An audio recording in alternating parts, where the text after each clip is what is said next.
all the hunger going on in the world today, I cannot believe what I just saw. Y'all, please check this out and give your honest opinions below.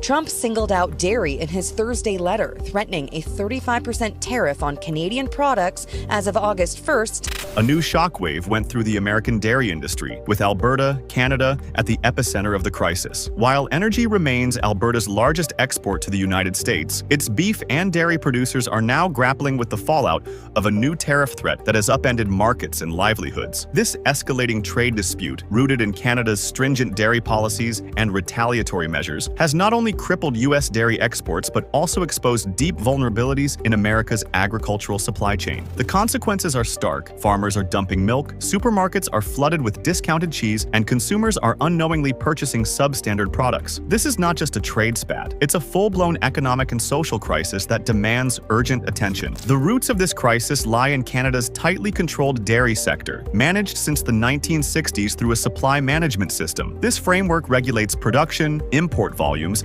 and prices via strict quotas and tariffs, ensuring domestic stability and quality. Under the United States-Mexico-Canada Agreement, the U.S. was granted access to just 3.6% of Canada's dairy market without triggering punitive tariffs. However, in July 2025, the U.S. exceeded this quota by ramping up cheese exports, prompting Canada to impose a staggering 300% tariff on non-compliant U.S. dairy products, including cheese, milk, and butter. This swift retaliation, coupled with a reduction in tariff rate quota allocations, effectively slammed the door on American dairy exports. The impact was immediate and chaotic. Over 200 containers of American cheese, valued at nearly $3 billion, were rejected at the Canadian border and shipped back to the U.S. like unwanted cargo. These shipments, many containing aging or near-expired stock previously dismissed by other international markets, became commercial deadweight, uncompetitive, unsellable, and unwelcome. The International Dairy Foods Association reports that tariffs on U.S. dairy exports